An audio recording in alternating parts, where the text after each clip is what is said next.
Hello दोस्तों, नमस्कार। कैसे हैं आप? Gender school and society, paper first. और आज का हमारा टॉपिक है जेंडर इश्यूज इन सोसाइटी और उससे रिलेटेड फीमेल फोर्टिसाइड एंड इन्फेंटिसाइड। जैसा कि आप जानते हैं कि इन्फेंटिसाइड यानी कन्या शिशु हत्या और फोर्टिसाइड कन्या भ्रूण हत्या। सबसे पहले दोनों में हम अंतर जानते हैं कि इन्फेंटिसाइड और फोर्टिसाइड क्या होता है। इन्फेंटिसाइड उसे कहते हैं जो किसी कन्या के या किसी भी बच्चे के जन्म लेने के बाद या किसी एक शिशु की हत्या कर देना। और फोर्टिसाइड या भ्रूण हत्या वो होती है जो जन्म लेने से पहले ही गर्भ में ही या भ्रूण के रूप में ही किसी बच्चे को मार दिया जाना। ये तो हो गया दोनों का अंतर। हमारे समाज में या हमारे खासकर हम भारतीय परिवेश की बात करें तो भारत में ये किस प्रकार से हमारे सामने आ रही है या हमारी सोसाइटी में इसने पांव पसार रखे हैं, इसके बारे में हम बात करेंगे आज। तो सबसे पहले हम बात करते हैं इन्फेंटिसाइड की, क्योंकि प्राचीन भारत की हम बात करें तो पहले फोर्टिसाइड नहीं था, कन्या भ्रूण हत्या नहीं होती थी। इन्फेंटिसाइड पहले हुआ, उसके बाद में लेटेस्ट जब टेक्नोलॉजी आई तब फोर्टिसाइड शुरू हुई। तो इन्फेंटिसाइड क्या था, कन्या शिशु हत्या क्या थी, कैसे की जाती थी और क्या उसके कारण थे। हालांकि कारण हम जानते हैं कि आज जो कारण है कहीं ना कहीं वही कारण पहले भी हुआ करते थे। सामाजिक प्रतिष्ठा, दहेज, गरीबी और बेटी को पराया धन मानना, ये आज भी है हमारी सोसाइटी में ये बातें, और पहले भी थी। और ये सभी कारण थे कन्याओं को या कन्याओं को मार देना या कन्याओं के साथ बात बात पर डिस्क्रिमिनेशन करना, उनके साथ भेदभाव करना, एक लड़के से ज़्यादा उसको कभी नहीं समझना या लड़के जितना महत्व उसको नहीं देना कि ये तो लड़की है, अपने घर चली जाएगी, पराया धन है, उसको पढ़ा कर क्या करेंगे, इसको लिखा कर क्या करेंगे। ये सोच हमारी सोसाइटी की प्राचीन काल से ही रही है। अब प्राचीन काल की हम बात करें तो किस प्रकार से उनकी हत्या की जाती थी। देखिए, जो राजा महाराजाओं का समय था उस समय में, या जो उस समय के बहुत बड़े घराने के लोग थे, और सबसे पहली बात कि वो मारते क्यों थे, वो इसलिए कि उनकी अपनी सामाजिक प्रतिष्ठा थी। एक लड़की होगी, उनके लड़की की शादी करनी पड़ेगी, किसी दूसरे बड़े घर में करनी पड़ेगी या दूसरे राज्य में करनी पड़ेगी, और जब दूसरे राज्य में शादी करनी पड़ेगी तो हमें उसके अधीन रहना पड़ेगा, उसके दबाव में रहना पड़ेगा। और जो राजघराने थे वो ये कभी नहीं चाहते थे, जो बड़े लोग होते थे वो कभी नहीं चाहते थे कि हमें किसी के आगे झुकना पड़े। तो वो अपनी बेटी को जन्म लेते ही यही कोशिश करते थे कि मार दें। और मारने के तरीके भी थे, जन्म लेते ही उसको या तो बहुत सारी अफीम खिला दी जाती थी, पश्चिमी राजस्थान की मैं बात कर रहा हूँ, बहुत सारी अफीम खिला दी जाती थी, या फिर कोई एक बहुत बड़ा बर्तन जिसमें दूध डाल दिया जाता था और उसको डुबोकर मार दिया जाता था। ऐसे बहुत सारे वाक़ये सुनने में आते हैं कि इस प्रकार से किया जाता है।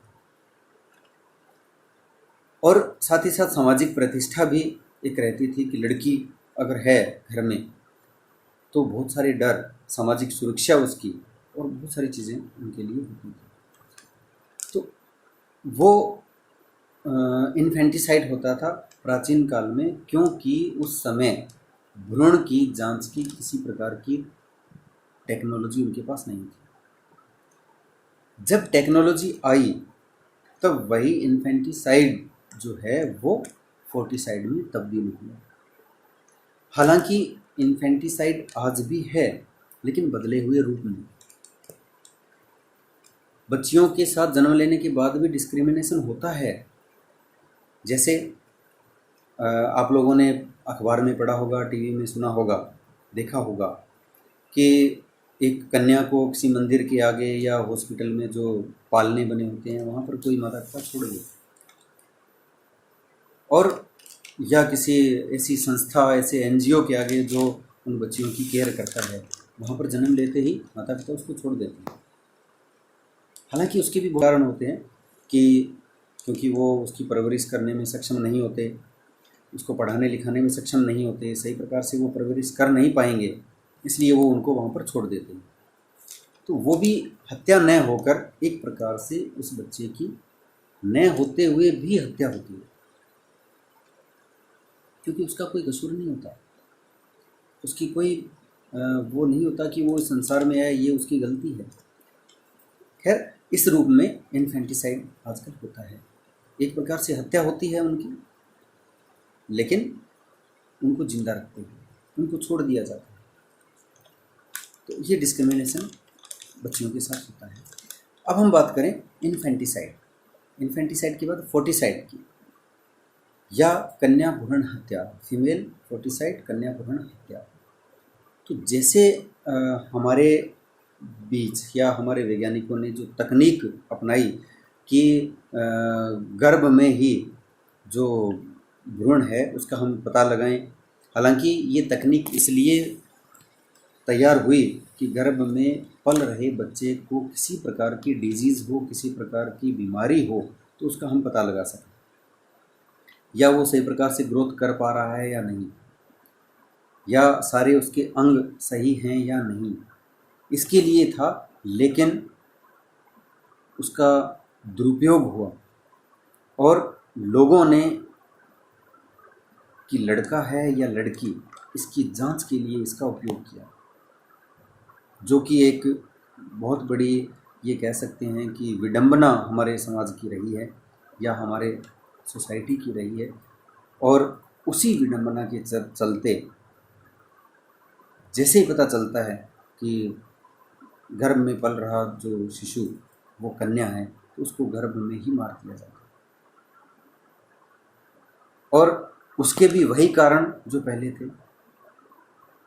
हालांकि हमारे भारत में, हमारे समाज में प्राचीन काल से ही पुत्र मोह, किसी भी परिवार में ये रहता है कि पुत्र होना चाहिए, पुत्र होने की चाह, हमारा वंश आगे बढ़ेगा, हमारा नाम होगा, क्योंकि पुरुष प्रधान हमारा समाज है, हमारा ये सहारा बनेगा।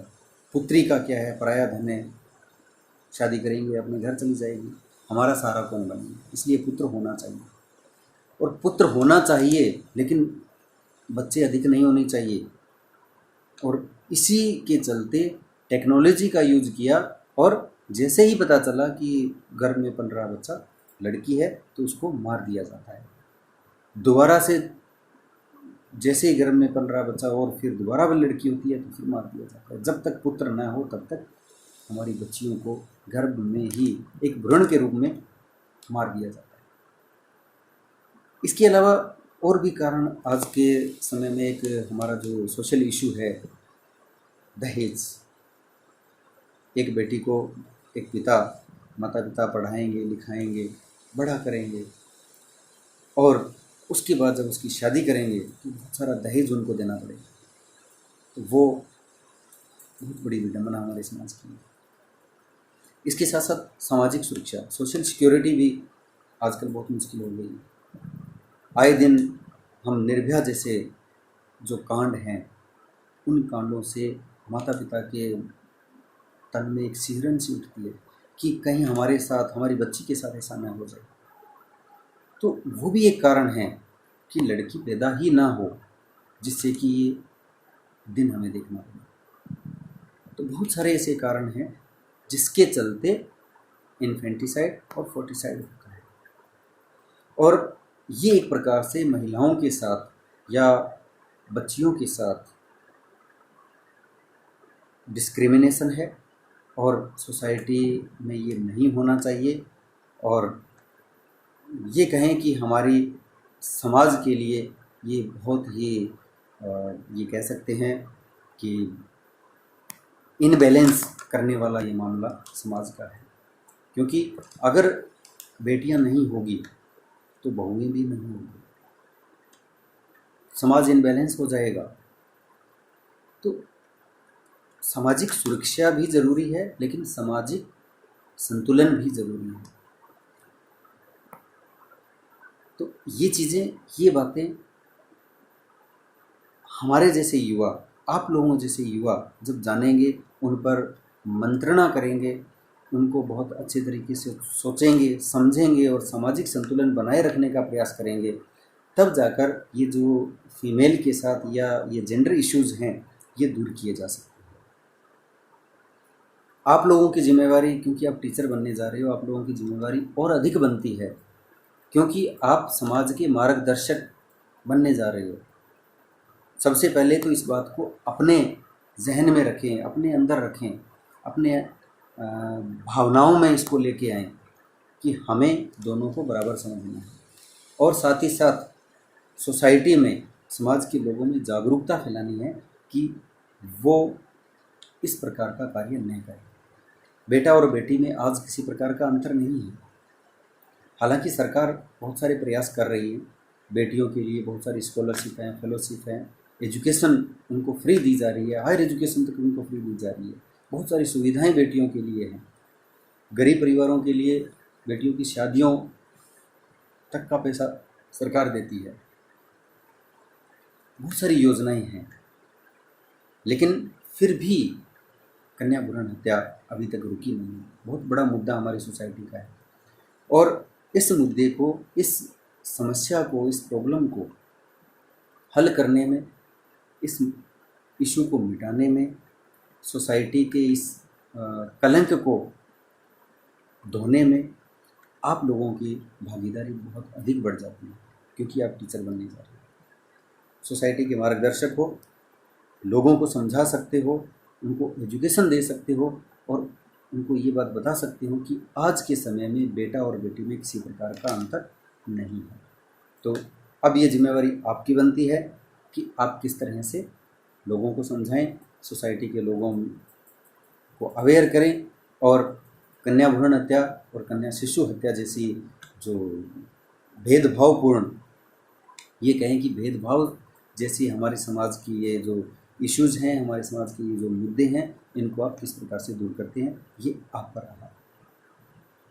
तो ये जेंडर इश्यूज़ में ये फोर्टिसाइड और इन्फेंटिसाइड हमारा आज का टॉपिक था, जो कंप्लीट हुआ। लॉकडाउन चल रहा है, बढ़ रहा है, कोरोना के मरीज़ भी बढ़ रहे हैं। आप लोगों से मेरा आग्रह है, निवेदन है, करबद्ध निवेदन है कि आप अपने घर में रहें, किसी भी ज़रूरी काम के बिना घर से बाहर ना निकलें, अपना ध्यान रखें, अपनों का ध्यान रखें। Thank you.